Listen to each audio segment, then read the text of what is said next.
पता नहीं चट्टान की दूसरी तरफ क्या होगा। मेरे ख्याल से हमें इसे हटाकर देखना चाहिए। पूरा परिवार एक साथ मिलकर उस चट्टान को हटाने की कोशिश करता है। चट्टान काफी भारी थी, लेकिन इतने सारे लोगों के प्रेशर देने की वजह से धीरे धीरे चट्टान हटने लगती है। और 2 दिन बाद जब वो चट्टान उस टनल के दूसरे हिस्से से हट जाती है, तो उस टनल के दूसरी तरफ का नजारा देखकर सभी की आंखें खुली की खुली रह जाती है। जहाँ टनल के इस तरफ जंगल और रेल की पटरियां थी, तो वहीं दूसरी तरफ जंगल होने के साथ साथ एक बड़ी सी नदी भी थी और पहाड़ों से गिरता हुआ झरना, साथ ही साथ आसपास खरगोश, तितलियां और कुछ फलों के पेड़ भी थे। मैंने कहा था ना कि मुझे पानी की आवाज काफी समझ आया। ये पानी की आवाज इस झरने और नदी से आती है। कितना खूबसूरत नजारा है यहाँ का। मानो जैसे इंसानों की दुनिया से होकर परियों की दुनिया में आ गए। आसपास कितनी हरियाली और कितनी ज्यादा खिली खिली धूप है। जंगल बंद होने के बाद भारत और पर्यावरण ने मिलकर इस जगह को इतना खूबसूरत बना दिया। बहुत ये बिल्कुल सपने की दुनिया की तरह ऐसा लग रहा है सपने की दुनिया में आए हैं हम लोग। हाँ भाभी, और देखो ना कितने सारे रंग बिरंगे फूल हैं। मेरा तो यहाँ से जाने का कभी मन ही नहीं करेगा। जा सकते हैं और वो ट्रेन हमें इतना घुमाकर 3-4 घंटे में ले जाती थी। ये तो काफी बढ़िया है। अब आप लोग आराम से आ जा सकते हैं। अगले दिन से आती और फूलों की मालाएं बनाकर अपने बड़े भाइयों के साथ शहर जाती है और उन्हें बेचती है, जिससे उनकी थोड़ी और कमाई होने लगती है। तो वहीं है माँ जी, जो आप घी बनाती हैं वो हमारे परिवार के लिए काफी ज्यादा है। मैं सोच रही थी कि अगर घी, मक्खन, दूध कैसे करना वैसे करना तो कितनी कमाई हो जाएगी। बाबू सच कहूँ तो मेरे दिमाग में भी कल यही ख्याल आया था। शाम को आने के बाद फिर इनसे इस बारे में बात करते हैं।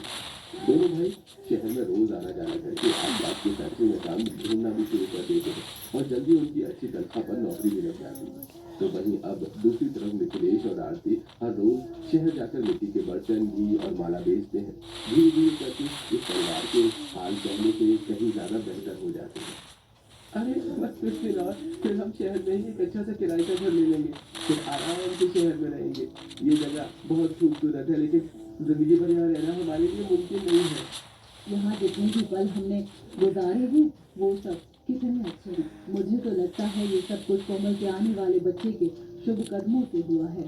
वो तो है, लगता है हमारा आने वाला नन्हा मेहमान काफी ज्यादा भाग्यशाली है। वैसे रमन, मैंने आज शहर में एक नया किराए का घर देखा था, 3 कमरे का घर था और उसका आंगन में काफी ज्यादा बड़ा था और यहाँ से ज्यादा दूर भी नहीं है और हमारी गाय भी वहाँ पर आराम से रहेगी। उसे यहाँ छोड़ने में छोड़ के जाएंगे हम। पापा देखो, आपकी बात सुनकर हमारी गाय कैसी जोर जोर से हंस रही है।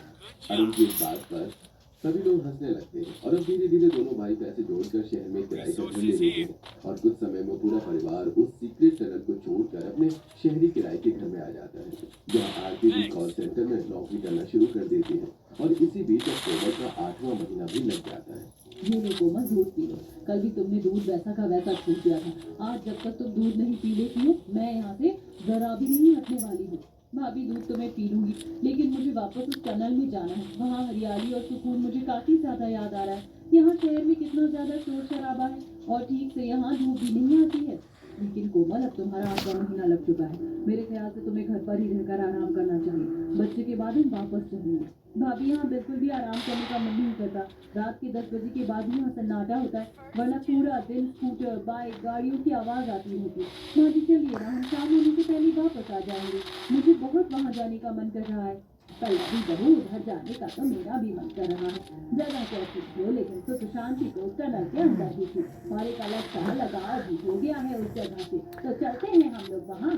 पल्लवी अब अपनी सास के साथ मिलकर कोमल को इस टनल के पास ले जाती है, जहाँ पर वो लोग धूप में बैठकर आराम से वक्त गुजारते हैं। मेरा तो यहाँ से जाने का मन ही नहीं करता।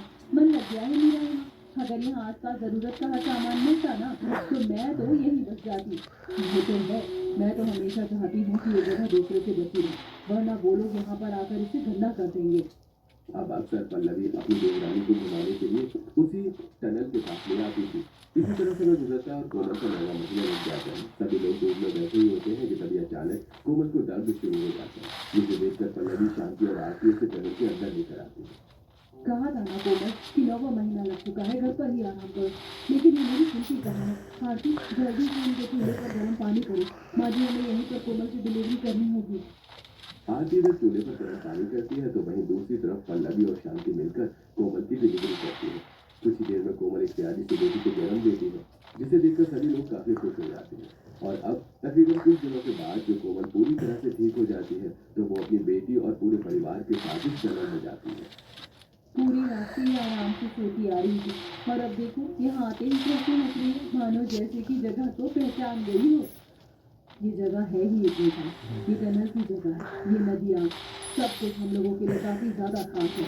इस जगह को तो मैं कभी चाह कर भी नहीं भूल सकती। जब हम मुसीबत में थे, रहने को घर में, तब यही टनल में हमें रहने का आश्रय मिला। कभी सोचा नहीं था कि एक ऐसी जगह भी हम लोगों के लिए इतनी ज्यादा खास बन जाएगी। मेरा बस चले ना तो मैं यहाँ रोज आऊँ। चाची अब बाबू को हमें छोड़ना, कब से आप ही उसे लेकर घूम लो, मेरी बहन है, इसे तो मैं खिलाऊंगी, इसे मुझे दो, हम दोनों बाहर धूप में बैठकर खेलेंगे। ये मेरी बहन, मैं इसे खिलाऊंगा। चाची इसे मुझे दो, ये साक्षी तो पागल है, अगर इसे नहीं तुम्हें को खिला दिया तो आप इसे दो, मैं इसे संभाल लूंगा। साक्षी के बच्ची तो अभी काफी तो छोटी है। तो अरुण बेटा, आप कौन से इतने बड़े हो गए, आप भी तो अभी छोटे हो। और हाँ, ये बहन किसी एक की नहीं बल्कि आप दोनों की है। ये आप लोग बैठे हुए हैं, मैं आपकी गोद में देती हूँ, तब आप लोग आराम से खेलो इसके साथ। अरुण और साक्षी अपनी छोटी बहन को लेकर और धूप में बैठकर उसके साथ खेलने लगते हैं तो वहीं पूरा परिवार भी बाहर धूप में आकर बैठ जाता है। और अब जब भी किसी का भी मन होता तो वो उस टनल के पास आकर बैठ जाता और शांति भरा वक्त गुजारता। Don't you just love the smell of coffee? No one smells so healthy and fresh.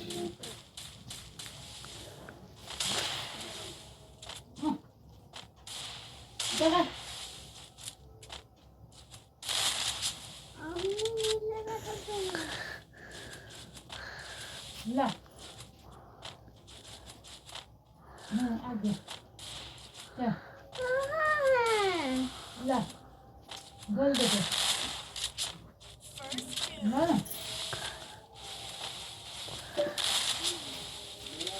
Bhojpuri film जैसी चलने वाली गानी अरे मारना था भाई, तुम्हारा है, अरे मारो भाई। आ गया पूरा था ये था हाँ आया आ गया जैसे करने वाला आता है यार पहले चाहिए ना। हमारे घर की इतनी कि हम सपने लगे नहीं, हमें बुखार लग गया। उठना पानी खाना ना बना पानी हमरा के मारत आए और कहा करी कि खाली सपने खाओ। अरे पगला चिल्ला। बाबूजी, ये हमारे घर की मामला बा, रउआ हमारे घर के मामला में मत पड़ी, ये ठीक रही। आप यहाँ पंचायत मत करिए कि यहाँ से।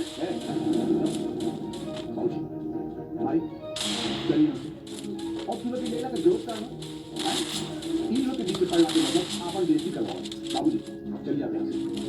भाई गोबर में पत्ता फेंक दे, ठीक है आपने चल चल ना यहाँ से।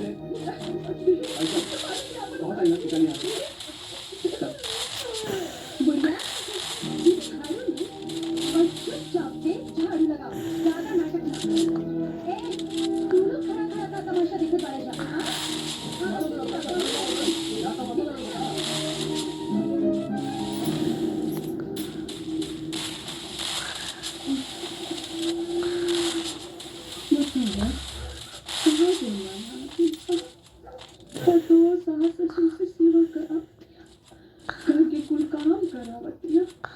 और बेचारा लोग थक मन से बैठ जाता तो मारा दिया पिटला दिया। ये सब देख के हमारा मन बहुत हम रहो कहा हम लोग पटवाए